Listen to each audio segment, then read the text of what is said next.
it was close for a little bit, and then it wasn't, Kenny, for very much longer. And basically what we've seen from the Celtics all season long, they've been the best team on the floor since the opening tip of the opening night. Well, yes, they've been great. Tonight they were extremely great in terms of this. You know, we talked about it in the pregame. You know, Jason Tatum and Brown are the best two players, all-star, all-NBA performers. But they don't have to be that every night. Kristaps Porzingis came in 38 games, 38 days, haven't been here, and was their best player. So the most unique thing that we were talking about earlier, I said, there's not a fifth best player. At times, Porzingis can be the fifth best player. There is not one in the NBA like this guy. So, you know, when I say fifth best player on the floor, White can play better in a particular night. So can Drew Holiday. And sometimes Al Horford. So this guy is an all-NBA all-star, and an all-star on the verge, on the cusp every year. He's like, he could be one of those guys on the cusp. He was a unicorn in New York, but more importantly, I thought just as much as his scoring, Grant and Shaq, was his defensive presence, which is super underrated. He protects the rim. You didn't see all of those lob dunks that you saw in the last series because of his rim protection. I think none, in fact. No lob dunks tonight for Dallas. And Porzingis came in at 7-17, Shaq, of the first quarter. From that point on, Boston outscored the Mavericks 51-31 before halftime. I'm happy for Porzingis, you know, having the opportunity to play at this level 6 times. That's the type of game you want. You know, he's had a lot of time off. I said before the game he's either going to be great or going to be tired. I'm happy for him. He played well. This place was very loud. I was sitting on the floor. It was going crazy. Kenny makes a great point. Defensive presence, shot the ball well. Didn't do anything in the second half, but he didn't have to. I think, you know, his presence, you know, him returning, you know, keeping the crowd in the game, they played excellent ball. But the fact that Dallas, you know, came back and cut it to 8, which, you know, still tells me that they believe. Boston put them away tonight, took care of home court advantage. Game 2 is going to be very crucial. Hopefully Porzingis can come out like that and play like game 2. But listen, game 1 is always the fill-out game. I've seen a lot of guys have like great game 1s and then they kind of disappear. Tatum and Brown didn't have to do anything tonight. The place was going crazy. Porzingis carried them. But I disagree with you, Kenny. I still need my superstars to play at a high level. I'm not going to rely on the others to bring me the championship. I need the others, but I'm not going to rely on the others to carry the load. See, I don't think Porzingis is another. But I think he's a former All-Star. I think he. What would be the next stage if you're not the superstar, you're not the other. What is that? You are. I think you could be a star, not a superstar. He is a star. Yeah. He is a star. He is part of the big 3, but he's been gone.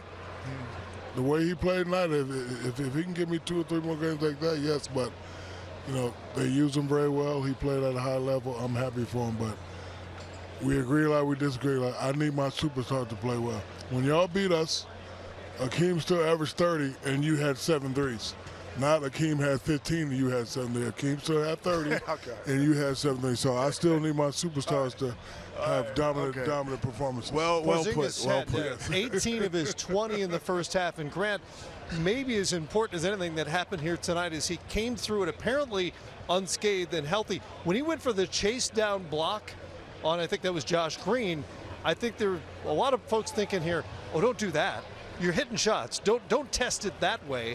And he comes out the other side just fine. Yeah, he did. And really, when you have a lower leg injury, you've been out for 30-plus days, there's a lot of uncertainty, as Shaq talked about. We didn't know what version of Porzingis we get. His offense was incredible, but defensively, the rim protection, guarding the paint, he had 3 blocks in the first half, including that incredible one right there, but just really threw them off at the rim, causing turnovers.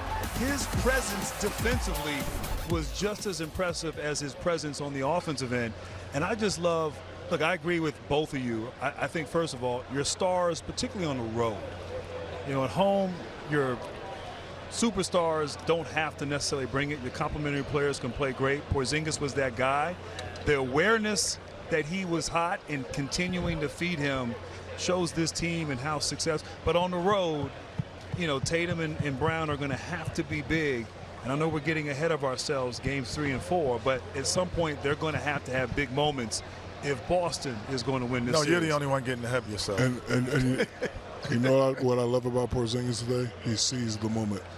Yes. From the day from the time he walked in, the look on his face, like he gave me the inclination of, man, I'm at the finals, I'm about to go to work.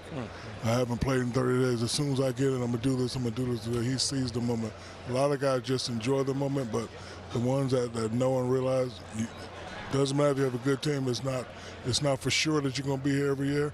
He definitely seized the moment in the first half. We talked a lot about three-point shooting before this game one. Boston brought it. They had 11 in the first half. Finished the night with 16 of 42. That would be 38%. That is 38%. Good math. They're 8-0 in the postseason with at least 15 threes. Now 61-9 on the season. Did a great job creating their own open threes, Grant, and a really good job limiting Dallas, who unofficially, we'll have to go back through the box score, I think they only took 2 corner threes tonight and missed both. Well, their ability to defend the three-point line was incredible. In Dallas, I think how they defended Luka, particularly in the pick and roll, they didn't get into rotations and helping on the diver. We talked about Porzingis in those situations. He's able to either switch out and guard Luka or do a better job of a drop coverage, if you will, guarding Luka, but then also preventing that lob play to Gafford or Lively, which they feasted on in the previous series. So defensively, you don't get the other guys guarding P.J. Washington and Derrick Jones Jr. in rotation, now potentially open to knock down threes. And you know what? They guarded Luka tough. They made him earn every shot that he took, and obviously Kyrie Irving made him really work on the offensive end. And you know, he didn't have the efficient night Kyrie as we've seen him have, and Luka, you know, he had to make some tough shots, but defensively just impressive collectively. And you got 6 guys out there that are elite on the defensive end who commit to playing. They're long, they're athletic. Porzingis gives them that more length. Drew Holiday, Derek White, I mean, all these guys can defend. So impressive. The offense was really good in the first quarter and decent the rest of the way for Boston, but I thought the defense was supreme. Yeah, to me, Kenny, there are 4 things you have to do against Dallas defensively if you're going to win games. To some extent, limit Luka, limit Kyrie, limit those lob dunks that they've been getting here in the postseason and late in the regular season, and the three-point opportunities from the shooters around Luka and Kyrie. They checked off 3 of those 4 boxes tonight, with Doncic scoring 30, the only one that you could argue they didn't. Because they're more talented. They're more talented than anyone. I know the people say the East is weak. The Boston Celtics are not weak. So, and this is not a disrespect, because meaning there are great players on the Dallas Mavericks. But they're 4, 5, 6 guys would have a lot of trouble getting minutes on the Boston Celtics. No disrespect to Minnesota, who they just beat. Their 4, 5, and 6 man on Minnesota would have difficulty getting minutes on the Boston Celtics.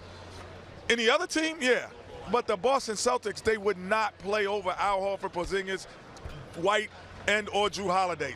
No way. You would not play over those guys. I don't care what guys you name that are your 4, 5, 6 men in around the league. You would not play over those guys. So they have more talent, which allows them to cover better. And they can be relentless, because when you say, okay, I'm gonna give Luka a rest, I'm gonna give Kyrie a rest, they're like, oh no, we're bringing in White, we're keeping White in, we're keeping Drew Holiday, we're keeping Horford. They just can be relentless in keeping it coming. And then you have guys like Pritchard, who could come in today, and Hauser, and they come in and play decent, then it's over. It was interesting, you know, they switched a lot on Luka, Shaq. They didn't double him very often, really, until the fourth quarter. They threw Derek White at him a couple different times, but for the most part, we're content to single guard him, play him as tough as possible, and not let everybody else get involved offensively. Yeah, the only time they gave Luka problems is when Luka called for the pick and roll and brought other defenders over. But other than that, they played great defense. They kind of sagged in the lane a little bit. They wanted Dallas to shoot. Dallas didn't shoot well. They shot 26%, but they're definitely going to make some adjustments. Boston did what they did. Porzingis had a great game. This is a great start of the NBA Finals. But, Grant, Kenny, and I know this game is over. Dallas is saying, okay, we know what we got to do. Boston is saying, hey, 3 more, we got to win game 2. So we'll see what the adjustments are. But, you know, again, in times like this, I need my superstars to play well. Kyrie came back home with 6 for 19. That's not going to get it done. Luka, 12 for 26. That's good. Tatum and Brown didn't have to play well because the others carried them tonight. But, you know, Grant makes a good point. At some point, especially on the road, I'm going to need those guys to have a dominant performance because the pressure is on them, especially now. I'm happy for them. I do not have a dog in this fight. I just want to see some great basketball. Even though you are wearing green? This is money green, brother, not Boston green. This is money green. That's very Celtic green. This day and age. This is champion green, they have a company Celtics that I just acquired, Kenny. Congratulations on your acquisition of champion. Yes, so this is champion green, but I have the opportunity to sit next to Jason Tatum's father.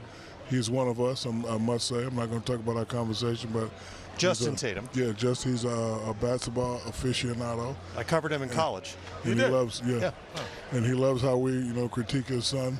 Reminds me of my father, and Jason was looking at him and he was giving him tips, and it took me back to me and Sarge, especially in the finals. Like, damn, Hakeem just hit me with a fair. Look at my dad. Hey, let's talk about Kyrie Irving a little bit. You mentioned him. I know you don't have to. I know what that means. I know exactly. Every curse word, I know what that means. Oh, I know what this means and that means. Yeah. I assume you could hear it through the broadcast, but every time Kyrie Irving touched the ball tonight here at TD Garden, he was booed mercilessly, as expected by the Celtics crowd. Also wasn't very effective, Grant. Just 6 of 19 from the field. The 6 he hit were mostly difficult shots over longer defenders. Yeah, but they have more to cheer about than boo about. So they had lots to cheer about too. They have more to cheer about than worry about Kyrie at this point because he really wasn't. He was ineffective for the most part. Ineffective what Kyrie Irving expectations are. How to be effective. He was ineffective in that regard. Well, he didn't dominate the game at any point.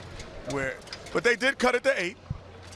And if I'm Jason Kidd, and that's the clip I'm showing. Sure. I'm pulling that out, and I'm going, what did we do to get it to 8?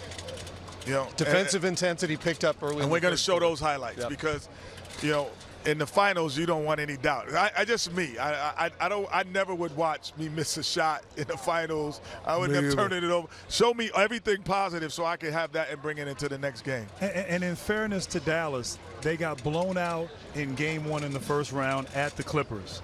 They bounced back and won game 2. Second round at Oklahoma City, they lost in kind of embarrassing fashion at OKC, bounced back and won game 2. So this team is resilient. This team has shown in the postseason that they can make adjustments. You talked earlier about Luka. He had a good night, not a great night, a good night. 30 points, 26 shot attempts. But, Boston played him a certain way. We're talking about that in the back. They were forcing him to his right. They weren't letting him go left where he's so good at that step back. He had a couple of them during the course of the game, but they played him a certain way. And you guys know as well as anyone, you've won championships. The postseason, it's about adjustments. It's a long series. A lot can and will happen. So I do expect Dallas to, get to the film, make those adjustments, and be prepared for what Boston has done. But they're going to look. I mean, you got to get stops defensively, and you got to be more efficient on the offense. I mean, it's pretty cut and dry. Grant, when I came to Detroit and we were in practice and guard you, they said, don't let Grant go right. You were good enough to still do it. And you just the first 2 plays, you just went by me right. Yeah. So the difference is they have the talent to actually go through with the game plan. No, I couldn't guard you going right. It didn't matter. It didn't matter. You're going right. But Luka and Kyrie can play better. Yes. The defense was really good. They made them work for everything. But you know what? We've seen them play better. I think great players will make adjustments. They're competitive. They have heart. They have pride. They set the tone on the road. Yeah. Sorry to cut you off, Grant. The whole team needs to play better. They shoot 26% from 3. They're going to get swept. I agree. Yep. I agree. Everybody has PJ, Tim Hardaway Jr., the whole team has to play better. The way the game is played today, they're going to have to shoot better from 3, especially against this Boston team.